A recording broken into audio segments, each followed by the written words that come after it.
আসসালামু আলাইকুম সম্মানিত দর্শক, আমরা আবারও উপস্থিত হয়েছি আব্দুল গফুর মুন্সি ফাউন্ডেশনের পক্ষ থেকে একটি হুইল চেয়ার উপহার দেওয়া হচ্ছে চরভদ্রসন উপজেলার মাথাভাঙ্গা গ্রামের এক কলোনির বাসিন্দাকে। সেখানে আমরা আলিমিদ্দাকে সাথে নিয়ে ছুটে যাই তার বাসায়। তার পরিস্থিতি আমরা দেখি, তাকে তার পরিস্থিতি দেখার পর তার হাতে চেয়ারটি পৌঁছে দেওয়া হয়। জীবিকা নির্বাহ করতে পারছেন না অথবা পঙ্গুত্ব নিয়ে আছেন, যাদের একটি হুইল চেয়ার হলে তারা মোটামুটি একটু চলাফেরা করতে পারেন।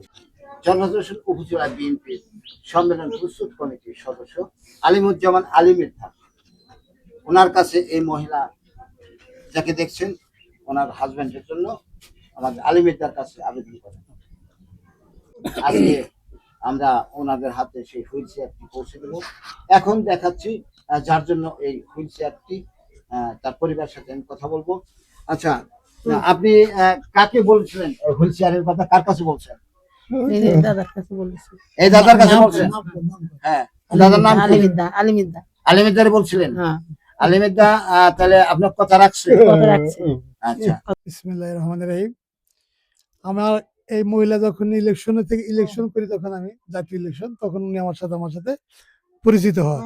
ওনার ঘরে এসে আমি দেখে আমার খুব একটা বিবিকে একটা তাড়নায় আমি ওনার যা পারছি আমি তাই দিছি, খোঁজ খবর নিতেছি আর কি। হঠাৎ করে উনি একদিন রাত্রে বিকালবেলা, আমি ব্যস্ত মানুষ, আমি ব্যবসা করি, সকালবেলা দেখুন 2-3টা হিন্দু মহিলা আমার বাড়িতে গেছে, যাওয়ার পরে বলে যে দাদা এই ঘটনা। আমি কি কই, আমার একটা হুইল চেয়ার দেবেন। তখন এই যে গফুর মুন্সি ফাউন্ডেশনের যে পরিচালক, সে হলো আমার সম্পর্কে ভাই কিনা। তো ওই দিনকে আমার মাথাভাঙ্গা একটা অনুষ্ঠানে সে দাওয়াত করেছে, আমি আসছি। আসার পরে ওখানে সুযোগ পেলাম, বললাম মধ্যে, সে সাথে সাথে আমার কথাটা অ্যাকসেপ্ট করলে, গ্রহণ করছে। তখন বললো যে মামা আপনি চিন্তা করেন না, 1 সপ্তাহের ভিতরে আপনারটা পেয়ে যাবেন। তো আমি আজকে আমার ভাইকিনা সাংবাদিক ফানু আমার ঘাটে যে বলছে মামা এই ঘটনা, আমি শুনে খুব খুশি হয়েছি, মানে আবির্ভূত হয়ে গেছি যে আমি যেটা এত তাড়াতাড়ি আমি পাবো। তাদের জন্য আমি প্রাণ খুলে দোয়া করি, তারা দীর্ঘজীবী হোক, ভবিষ্যতে যেন আমাদের কোনো আবদার করি, সে আবদারটা তাকে আল্লাহ তৌফিক দেখ পূরণ করার জন্য। এই বলেই আপনাদের সবাইকে ধন্যবাদ জানিয়ে আমি শেষ করছি। আমরা যখন সেখানে হুইল চেয়ারটি বুঝিয়ে দিই, তখন সেখানে স্থানীয় কিছু গণ্যমান্য ব্যক্তিবর্গ উপস্থিত থাকেন, বিশেষ করে হবি শিকদার, সুমন শিকদার। আমরা তাদের বক্তব্য নেওয়ার চেষ্টা করি। আসসালামু আলাইকুম। এই আব্দুল গফুর মুন্সি ফাউন্ডেশন, তারা যে অনার আছেন, তারা 3 ভাই, তাদের উদ্দেশ্যে বলবো, তারা যে রাজনৈতিক ছাড়া, কোনো স্বার্থ ছাড়া যে কাজগুলো করতেছে অরাজনৈতিক ভাবে, এটা খুবই একটা মহৎ কাজ, খুবই একটা ভালো উদ্যোগ। আপনার কাছে আমি জানতে চাবো, আপনি যে এই জিনিসটা আইনে দিলেন, আপনার মাধ্যমে কিন্তু এটা আসছে, আমরা জানি। যাক, আপনি অত্যন্ত মহৎ একটা কাজ করেছেন। তবে আমি জানতে চাবো যে যাকে আইনে দিলেন, সে কতদিন এইভাবে ঘরে পড়া ছিল? 5-7 বছর ধরে সে ঘরে। আপনার অরিজিনাল বাড়ি ছিল কোথায় জানি?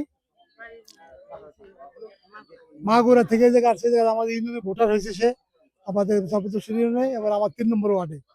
তখন আমি ইলেকশনের ভিতরে, যখন আমি রাত্রে জাতীয় ইলেকশন যখন তারে বাড়ি বাড়ি যাই, তখন আমি তাকে আমার নজরে লাগে। তখন এই মহিলা আমার সাথে যোগাযোগ করে যে দাদা এই সমস্যা, আমার একটা হুইল চেয়ার লাগাবো। কেন এই আমার আমি ঘরে যাই দেখি যে সে অসহায়, কথা বলতে পারে না। আমি বললাম যতদূর সম্ভব আমি তখন নগদ কিছু অনুদান দিয়ে আসলাম।